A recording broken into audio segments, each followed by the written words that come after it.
শ্যামলী শ্যামলী কি রে তুই এত হাঁপাচ্ছি কেনে? তোদের বাড়িতে যে ছেলেটা পাগল সাথে থাকতো না, সে কোনো মস্তান না, সে একজন সিবিআই অফিসার। আমি তো ভাবতেই পারিনি ও একজন সিবিআই অফিসার। যখন তোদের বাড়িতে পাগল সাথে থাকতো তখন কেমন লাগতো বলদিনি, এখন কি হ্যান্ডসাম লাগছে রে। আবার সবাই কি বুলাকা করছিল জানিস? ওইটা কি সিবিআই দের হেড। কি রে শ্যামলী তুই কাঁদছিস? না না, আমি কাঁদতে যাবো কোন দুঃখে? ও একজন বড় সিবিআই অফিসার, এখন আমাদের মতো গরিবদের কথা মনে রাখবে না, মনে রাখবে না। এতদিন ধরে তোদের বাড়িতে ছিল।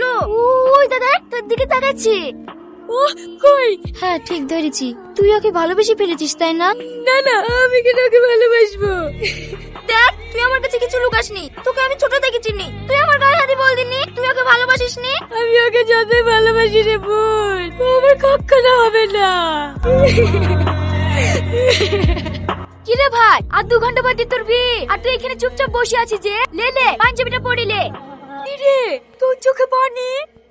আমি লাস্ট যে মিশনটায় গিয়েছিলাম সেখানে গিয়ে একটা মেয়ের সাথে আমার পরিচয় হয়। আমি পাগল বেশে থাকা সত্ত্বেও সে আমার অনেক যত্ন নিত। জানিস শ্রাবণী, তার সাথে কাটানো সোনালী মুহূর্তগুলো সব সময় আমার মনে পড়ে। ওখান থেকে আসার পরে আমি যেন নিজেকে হারিয়ে ফেলেছি। বুঝতে পেরেছি, তুই মেয়েটাকে অনেক ভালোবেসে ফেলেছি। চল তাই তোর ওই ভালোবাসার মানুষটার কাছে। কোনো সিনেমা না যে তোকে নায়ক এসে বাঁচাবে।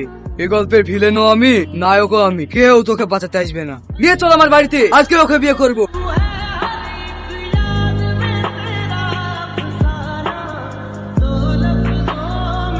সরি, আমি বুঝতে পারিনি স্যার, আমাকে ক্ষমা করে দিন। আজ আমার বিয়ে।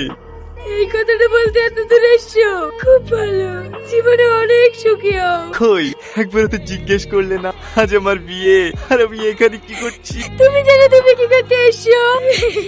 আমি শুধু এইটুকু শুনতে এসেছি তুমি আমাকে ভালোবাসো কি না। আমার মতো গরিবের ভালোবাসায় আপনার কি যায় আসে? অনেক কিছুই যায় আসে, তাই তো বিয়ার আশা থেকে ছুটে এসেছি। তুমি যদি একবার বলো আমাকে ভালোবাসো, পৃথিবীর এমন কোনো শক্তি নাই যে আমাদের দুজনকে আলাদা করবে। বুদ্ধ কোথাকার, তুমি বোঝো না আমি তোমাকে কতটা ভালোবাসি।